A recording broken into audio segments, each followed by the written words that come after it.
la calle Argüello. Alicia se llamaba la hija de unos señores que administraban un restaurante en Insurgentes y que era donde iba a comer o a desayunar. Era blanca, bajita y muy amistosa conmigo, o tal vez yo con ella. A su mamá y a su papá yo les prestaba dinero para dar cambio en ocasiones y me fui haciendo un cliente bastante familiar. Ella se sentaba conmigo en la mesa a platicar y la amistad fue creciendo y me convertí en una especie de novio, pero nunca se lo pedí. Salía conmigo al centro y a caminar. Lo cierto es que antes de irme a la universidad pasaba al restaurante a comer algo. Yo no sabía que allí en ese lugar se gestaba algo que yo ni me daba cuenta. Una muchacha que trabajaba allí se estaba enamorando de mí y yo ni lo sabía siquiera. Me di cuenta cuando uno de los meseros me dijo: ¿viste qué buenos senos tiene? Todavía yo no le hice mucho caso. Esa muchacha evidentemente era amiga de Alicia. Si no, no podía estar trabajando con ellos en el mismo negocio. O sí podía, tal vez. Un día salimos juntos a Chapultepec y ahí me di cuenta que esa muchacha sentía algo por mí. En cambio, Alicia aparentemente solo me quería como amigo, aunque me besaba. En esa época las mujeres tampoco querían tener ningún compromiso, solamente querían darse un faje con el hombre de sus sueños y buscaban solo divertirse y el amor libre. Se vestían con pequeñas minifaldas y pequeñas pants que, pues la verdad, hacían que el hombre no dejara de admirarlas, y a esa edad de veinteañeros los hombres buscan lo que también las mujeres buscan. A la calle Argüello y a la Revolución y a la calle Primera llegaban todos los turistas y también locales del otro lado del río, principalmente de las colonias Libertad, del Río, Postal y Mesa de Otay. Por los años 60 la calle Argüello era una calle llena de puestos de comida y con bancas, pero era solo una calle sola, tal como está ahora, pero muy descuidada. Ahora la calle Argüello está bien cuidada, hasta bancas de metal tiene, y ahí se han instalado las plazas Santa Cecilia. Las bandas o conjuntos de mariachis ahí se contratan para quienes desean amenizar alguna fiesta. Había también algunas tiendas de curiosidades y del lado poniente importantes cantinas a la que concurrían toda clase de gentes, turistas de México y de Estados Unidos, pero todos o la mayoría de origen latino. La calle es una calle diagonal al final del Puente México, viniendo de la línea. Se encontraba la calle Primera a la derecha y a la izquierda la calle Revolución, y al centro la famosísima calle en mención, la calle Argüello. En esta calle desembocaban en la calle Segunda y Constitución. Volvamos a México. Después de recibir el dictamen de equivalencia de estudios que había recibido, al día siguiente me presenté en la División de Estudios Superiores de la Facultad de Filosofía de la UNAM. Me recibió el maestro Arturo Azuela y estuvimos platicando de lo distinto que eran los países del primer mundo y los países del tercer mundo. Me dijo: cuando llega uno a México parece que llega uno a un país surrealista, ¿verdad? Sí, le contesté, parece que llega a uno a otro mundo. Los cursos que más recuerdo fue el que llevé con el doctor Ricardo Guerra, la fenomenología de Hegel. También recuerdo el curso que llevé con el doctor Abelardo Villegas, que fue de antropología filosófica y que posteriormente sería rector de la UNAM, y el curso que llevé con el doctor Adolfo Sánchez Vázquez, un comunista o marxista, pero daba cursos sobre el marxismo y eso. Lo más impresionante de la UNAM eran las magníficas instalaciones, digo, monumentales: estadio olímpico, alberca olímpica, jardines verdes, inmensa biblioteca y los conjuntos de edificios de las diversas facultades. La Facultad de Filosofía se encuentra viniendo del centro por la calle de Insurgentes a la izquierda, apenas entrando a Ciudad Universitaria. A la derecha se ingresa al Estadio Olímpico. A la Facultad de Filosofía le sigue la Facultad de Derecho y me parece que continúa con la Facultad de Economía y Ciencias Políticas. Además de los cursos obligatorios, a los estudiantes de posgrado nos exigían aprobar una lengua extranjera y yo decidí hacer los exámenes de italianos, mismos que aprobé apenas en el primer intento. A los cursos asistíamos por las tardes y eran muy concurridos. Se me acercaron algunos activistas, pero vieron poca colaboración de mi parte. Otros entraban a las clases solamente para contradecir las opiniones del maestro que exponía su clase. Bueno, pero en filosofía todo se vale. Me tocó asistir a las clases, como digo, para hacer amistad. Me encontré un estudiante de filosofía que también estudiaba la misma, y él era de Saltillo, Coahuila, o de algún lugar de Coahuila. Con él hacíamos comentarios sobre los cursos que llevábamos. Se llamaba Salvador Álvarez. Salvador vivía en una casa de asistencia para estudiantes y en general para personas que necesitaran una vivienda. La casa la dirigía una señora que le gustaba estudiar a Uspensky y tenía además unas sobrinas muy bellas. Me gustaba ir a esa casa solamente por ver a las sobrinas de la señora que dirigía la casa, pero esa casa tenía además algo especial. Ahí vivía como asistente un familiar descendiente de la familia de don Santiago Argüello, creo que se llamaba Luis Lucero.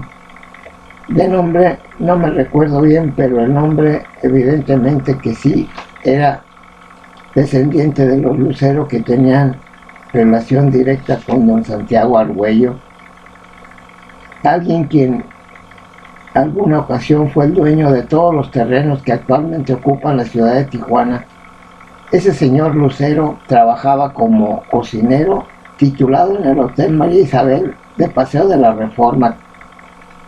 Llegamos a platicar del litigio que se llevaba para recuperar los terrenos de Tijuana, pero nunca profundizamos. Francamente, a él lo que le interesaba era hacer amistad conmigo. Qué bueno que viniste de Tijuana, así tendré a alguien con quien hacer migas. En alguna ocasión me fue a visitar a mi departamento en la calle de Tehuantepec 95. Era blanco, cara redonda, de buen cuerpo y se veía muy finito. Otro grupo a quien tuve la oportunidad de conocer era un grupo de Tijuana que tenía un departamento muy en el centro de la ciudad, creo que muy cerca de Televisa. Era ese departamento, en ese departamento vivía o concurría algún hijo o sobrino de don Miguel Calete Anaya, de Tijuana, importante empresario, y creo que también algunos de los Buenrostro, que tenían joyerías en la calle de Revolución, ahí en Tijuana. Quienes tienen joyerías, pues, en la calle Tercera y Revolución. Con el Buenrostro tuve alguna amistad en algún tiempo, cuando regresamos a Tijuana, y sus amigos le decían el Caras.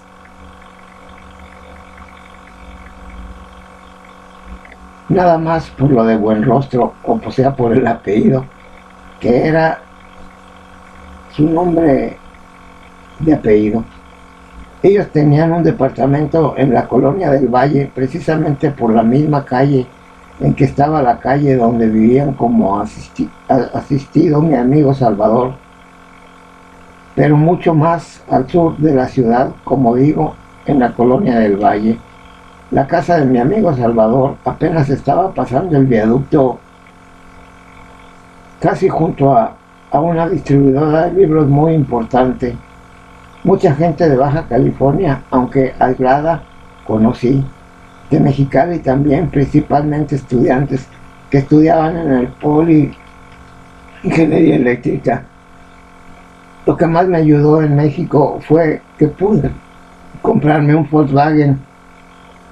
Un día de plano se me quedó cuando fui a llevar a unas maestras de una secundaria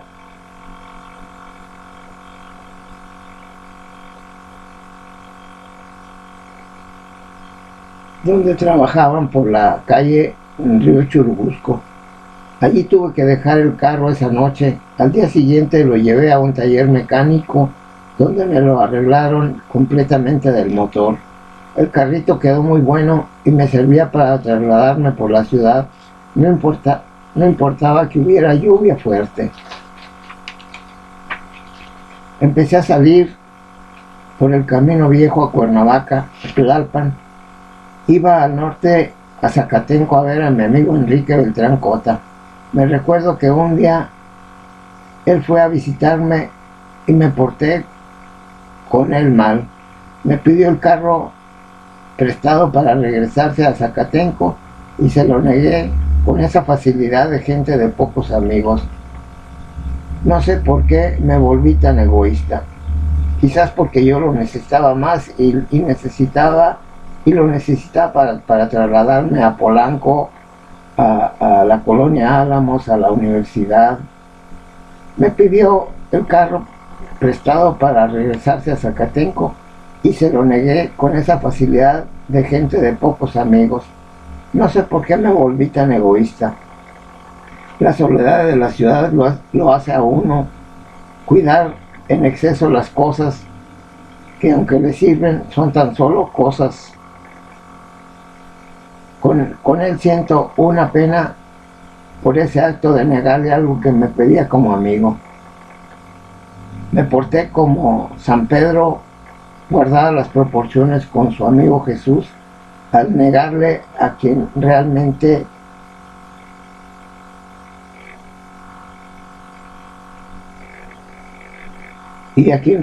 quise siempre como amigo.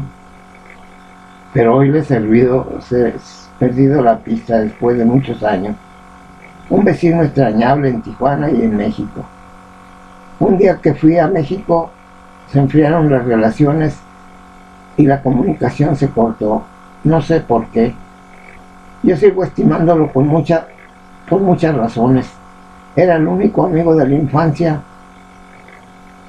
Digo, de los 9 o 10 o 12 años que tenía, y las circunstancias nos han separado. Digo, era mi amigo de parranda también. Juntos íbamos a visitar a sus amigas, las Beana de la Mesa de Tijuana. Juntos fuimos a la Rebo a tirar el rol, hasta que el cuerpo ya no diera más. Juntos fuimos a Acapulco cuando regresé yo a México. Él dice que yo fui quien lo echó a perder, y puede que tenga razón. Con él íbamos a ver a la Amalia, quien trabajaba en la calle Segunda, en una tienda de ropa que está meritito enfrente de la Catedral de Tijuana. Con él nos íbamos a playas de Tijuana a que nos diera el aire. Me gustaba ir a su casa porque en realidad era el único amigo que en la infancia tenía cerca de mi hogar, de mi casa. Tenía además a su hermana, la Dora, a quien yo pretendía como puber, pero ella decidió por mi compañero de salón, Humberto Flores, de la secundaria 5 de Mayo. La Dora me quería en cierta forma, y su hermana, la Georgina, quería a mi hermano Vidal, pero mis hermanos ya estaban casados o comprometidos. Además eran también mujeriegos, y hasta el presente es la pérdida más grande que en amistad he tenido. Lo quería como al hermano de mi edad que nunca tuve. Bueno, así es la vida. Todavía siento su pérdida. Me acuerdo que una vez lo dejé en la Rebo, nada más porque una pocha me dio jalón y la saqué de la discoteca a ver las estrellas por ahí cerca. Cuando regresé a buscarlo a la discoteca ya se había ido, y luego con justa razón me reclamó: ¿Qué tierno fuiste para dejarme ahí a medianoche sin avisarme y te perdiste por una pinche vieja nada más? Me dolió su reclamo, pero estaba perfectamente en su razón. Digo, también en México le fallé cuando me pidió para irse a su casa de Zacatenco. Puede ser que el día siguiente me lo llevara, pero como digo, en la ciudad se vuelve uno muy egoísta y desconfiado. Las distancias son tan grandes que ya no sé por qué pasó eso. La universidad iba en progreso y me empecé a aclimatar en la Facultad de Filosofía, y de ahí, como he dicho, salté a las escuelas como profesor de secundaria y preparatoria, pero mi problema de soledad no lo había resuelto y empecé a salir con muchas mujeres que a cada rato se me presentaban, puras estudiantes. Empezamos a platicar y ya había hecho una relación. Una estudiante de la Facultad de Ciencias Químicas, unas estudiantes de la Facultad de Ciencias Químicas me dieron su amistad y las iba a buscar a la casa de asistencia donde vivían y salíamos juntos. Una era de La Piedad, Michoacán, Silvia, y otra era de Cuernavaca, Amelia. Con Amelia pasamos muchas noches juntos, pero siempre en lugares distintos, no en mi departamento. Ellas me prestaban dinero como amigo y compartíamos muchas cosas juntos. Posiblemente Amelia como amiga le contó de mi relación con ella. Silvia se mencionó en Ciudad Universitaria, pero yo tenía la relación con Amelia y la deuda económica con Silvia. Puede ser que mi relación con su amiga, o por el lugar donde quisimos hacerlo, entre las piedras volcánicas que tanto hay en la UNAM, que realmente le fallé y me dijo: del dinero que me debes no te preocupes. De seguro Amelia le dijo cómo era yo en la cama de efectivo, y a ella, que también quería probarla, le fallé. De seguro las dos eran señoritas. Éramos muy jóvenes, la verdad con las mujeres no se sabe. Pero luego Amelia me dijo que se había cuidado para no quedar embarazada, lo que de verdad a mí no me importó porque no andaba buscando precisamente hijos. Como el Volkswagen había quedado de poca, me regresé, no quise pasar las navidades en el Distrito Federal y empecé a cavilar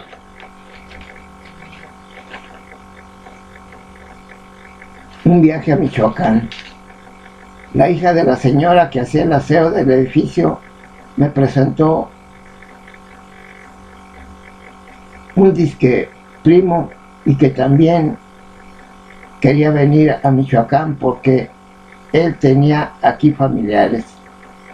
Total, que antes de la Navidad del 71 agarramos camino para Michoacán y traía de acompañante al primo de la hija de la señora que hacía el aseo del edificio. De plano pensé que era mejor ese acompañante que ninguno por si algo pasaba en el camino.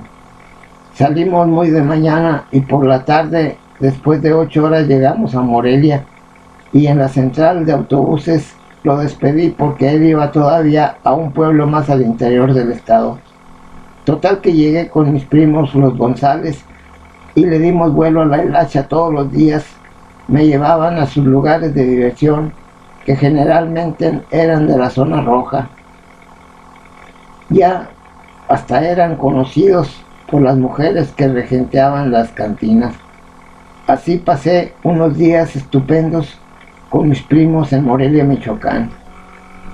Muchas historias que contar de ese viaje que me quedan en el tintero. Como en el Distrito Federal tenía ya mis quereres, un día muy de mañana, enfilé a la Ciudad de México. Como que duele la ausencia de la gente que ha pasado momentos difíciles y que nos han acompañado en la soledad. A la salida de Morelia atropellé un perrillo justamente a la salida de la Penny, a la salida a la zona de Mil Cumbres.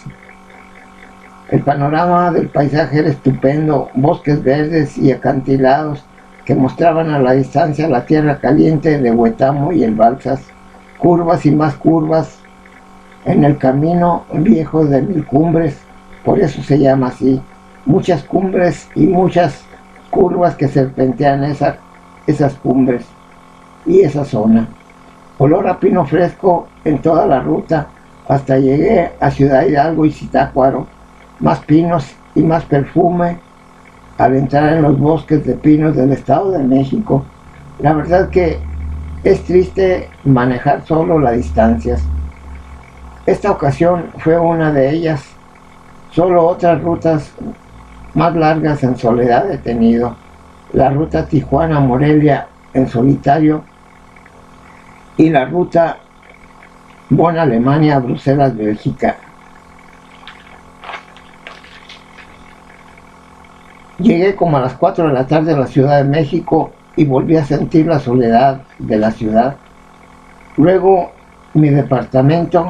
llegué a mi departamento y nadie me esperaba quizás porque nunca me ha gustado tener perros y que aún teniéndolos, ¿quién me lo hubiera cuidado en esos días que pasé fuera de la ciudad? Tal vez si lo hubiera tenido un perro, cuando hubiera llegado siquiera me hubiera movido la cola al llegar, pero llegué a la soledad de mi departamento en Tehuantepec 95. Estacioné mi carro, que era el único que se quedaba en la calle porque el estacionamiento del edificio ya no tenía lugar para otro auto, y creo que a los inquilinos les cobraban por tener su auto en el estacionamiento. De cualquier modo, solo cabían como 6 carros. Era muy chico el estacionamiento. Me salí a caminar en esas vacaciones por Insurgentes. Era mi calle preferida, Insurgentes y toda la colonia Roma Norte. Sanborns, restaurantes, comercios de distintos tipos, peluquerías, escuelas, bancos. Mi ruta casi siempre era de la glorieta Chilpancingo a la glorieta de Insurgentes. Allí había de todo y de lo mejor: cines, librerías, restaurantes, taquerías, juguerías, tráfico todo el día y también casi toda la noche. La calle de Insurgentes dicen que es la calle más larga del mundo. 45 kilómetros dicen algunos. Para mí que exageran, pero empieza viniendo del sur por Tlalpan y termina al norte en Indios Verdes. Un día, viniendo de dar mis clases en la preparatoria de Polanco, justamente paseando la glorieta de Insurgentes en el semáforo, andaba yo siempre de corbata y bien vestido, lo mejor posible. Era profesor de literatura y filosofía, y cómo no andar bien. Había que estar presentado para alumnas jovencitas de entre 16 y 22 años, y jóvenes que también eran muy tijeras, así del tipo de los cachunes o hijos de papi, pues. A mí me tenían consideración y me respetaban, pero se daban cuenta cuando a uno le gusta una alumna. Un día Miguel Sierra, un alumno, me dijo: le gusta la güera nalgona, ¿verdad, profe?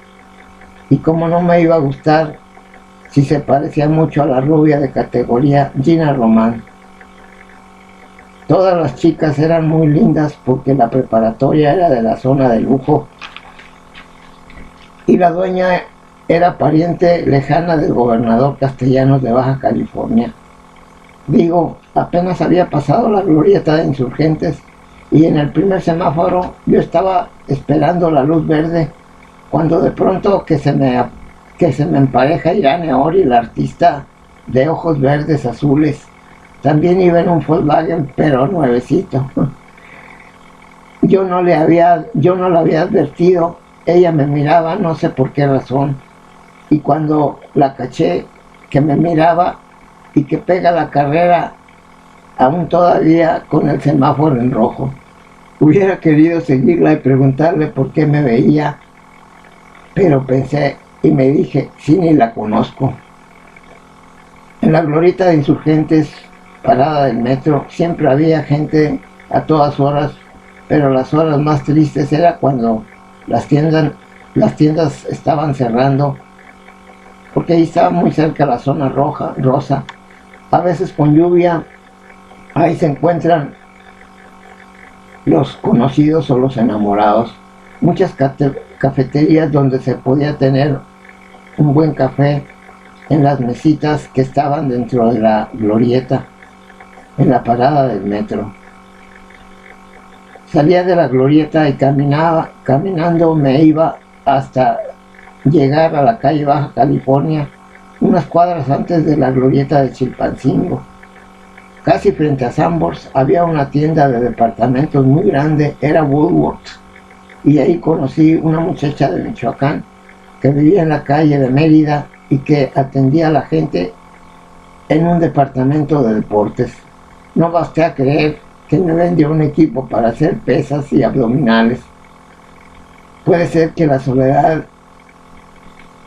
se me notó mucho y ella aprovecha para venderme con facilidad ese equipo que yo pues no necesitaba. Siempre he sido muy sano y de complexión robusta. La calle de Insurgentes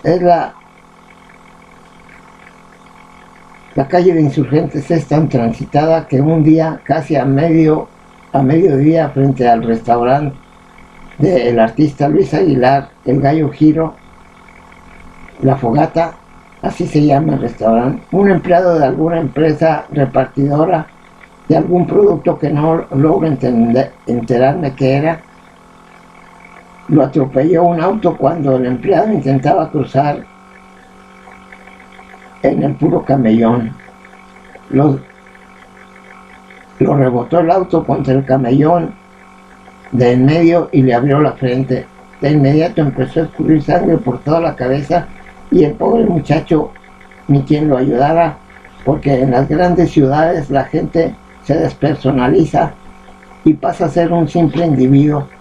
Como quiera, el empleado traía un radio de comunicación, algo así como los actuales celulares, y alcanzó a comunicarse con sus jefes que estaba sangrando en plena avenida de los Insurgentes. Me alejé y seguí caminando hacia una librería muy importante que está en Insurgentes y Baja California. Creo que es la librería Gandhi. Bueno, lo que son las cosas y lo que pasa cuando el hombre anda solo, más o menos. Me consolé un poco diciendo que muchos andan trabajando de una u otra forma y que tienen que camellarla solos en la gran urbe de asfalto y aún en ciudades pequeñas no tan grandes. De cualquier modo, en ese tiempo el periodo navideño tenía iluminada con motivos del mismo tipo toda la ciudad: el Zócalo, la Catedral Metropolitana, la Alameda, Calzada de Tlalpan, Insurgentes, la Zona Rosa, Avenida Chapultepec. Mis prioridades por las que había venido a la Ciudad de México ya estaban cumplidas más o menos: inscribirme en la UNAM y empezar la maestría en filosofía. Me ponía a pensar qué hubiera sido de mí si hubiera aceptado la beca de estudios para filosofía que me ofreció en Roma mi amigo Carl Friedman para estudiar en la Universidad de Bonn, Alemania. Cuando me lo ofreció, se la rechacé tan fríamente que me dio vergüenza. Y cuando estaba solo y en México haciendo estudios de maestría en filosofía, y lo peor es que me estaba costando. Pero lo peor de todo era que nadie me exigía ese sacrificio, ni mi familia, ni la iglesia, ni nadie en el mundo me exigía eso. Ahora sí, porque quería hacerlo. nadie me lo exigía. La castidad siempre ha sido para mí una manifestación de fidelidad a una persona o a una institución, y me planteaba la cuestión de si ahora me costaban mis estudios y vivía casi por mis medios, ¿a quién le debía fidelidad sino solo y exclusivamente a mí? Estaba más libre que un globo que se suelta de la mano de su dueño y empieza a agarrar altura hasta que se pierde en el infinito. Así estaría yo como el globo. Me preguntaba eso precisamente. ¿Cuál era la moral del hombre libre que más o menos se autoabastece, o cuando se es dueño o soltero de una gran empresa? Ni la Biblia lo establece claramente, mucho menos los que no observan ninguna Biblia o los que no tienen ninguna religión registrada como tal. Cuando me encontré con mi madre en Tijuana, me preguntó: ¿qué estudias, hijo? Le dije: estoy estudiando a Federico Guillermo Hegel. ¿Y qué dice ese hombre?, me preguntó. Le dije: él expuso en su fenomenología del espíritu que la filosofía es la ciencia de la experiencia de la conciencia. Lo que le dije le pareció un trabalenguas y se rió. Mi hermosa madre.